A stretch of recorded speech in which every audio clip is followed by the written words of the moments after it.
বাংলাদেশের সঙ্গে বহুল প্রতীক্ষিত অস্ট্রেলিয়া সিরিজ না হওয়ায় ক্ষুব্ধ প্রতিক্রিয়া জানিয়েছে ক্রিকেট প্রেমীরা।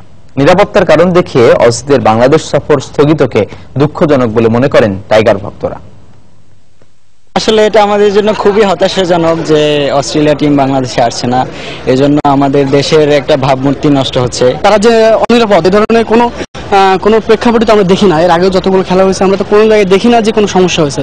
একটা জিনিস ডিক্লেয়ার হয়ে যাচ্ছে, তারপরে তারা আসবে কি আসবে না, এটা আসার আগের দিন 2 দিন আগে জানানোর কোনো মানে হয় না। অনেক দেশ এসে খেলে যাচ্ছে তো, বাংলাদেশ এসে ক্রিকেট খেলছে না, এটা সাউথ আফ্রিকা আসলো, ইন্ডিয়া আসলো, তো তারা খেলে যেতে পারলো, তো অস্ট্রেলিয়া কেন আসতে পারবে না এখানে? বিসিবি এত আগানোর পরেও অস্ট্রেলিয়ার আমাদেরকে এরকম এক কথায় পাত্তা না দেওয়া, আমি বাংলাদেশের একজন ক্রিকেট ভক্ত হিসাবে একদমই মানতে পারি না। আমার মনে হয় যে এটা একদমই অক্রিকেটীয় একটা বিবেচনা। আমরা যেমন পাকিস্তানে যাইতে পারি নাই, সেজন্য আমরা কিন্তু অনেক টাকা দিতে হয়েছে ওদেরকে, সেজন্য অস্ট্রেলিয়াও ওদেরকে জবাব দিই, প্লাস ওরা জন্য আমাদের উপযুক্ত ক্ষতিপূরণ এখানে দেয়। আমরা আসলে খেলা দেখতে চাই, এটাই আমাদের দাবি, যেন অ্যাটলিস্ট টুরটা হোক। 11টার সময় শীর্ষ সংবাদ দিচ্ছি আমরা একবার। ৭১ মানবতার বিরোধী অপরাধে ফাঁসি দণ্ডপ্রাপ্ত সালাউদ্দিন কাদের ও মুজাহিদকে পড়ে শোনানো হয়েছে মৃত্যু পরোয়ানা। জাতীয় পার্টির এমপি আব্দুল হান্নান ও তার ছেলে গ্রেপ্তার।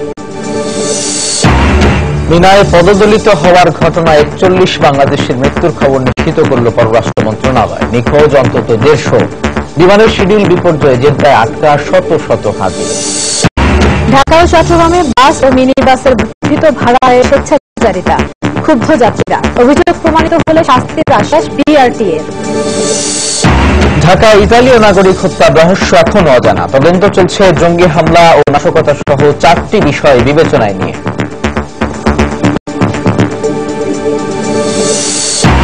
এবং আনুষ্ঠানিকভাবে বাংলাদেশ সফর স্থগিত করল অস্ট্রেলিয়া। সুবিধামতো সময়ে সফরের আশ্বাস ক্রিকেট অস্ট্রেলিয়া।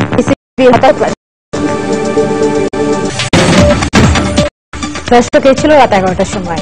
যে কোনো খবর পেতে ভিজিট করুন সময়নিউজ.tv। সঙ্গে থাকুন সময়।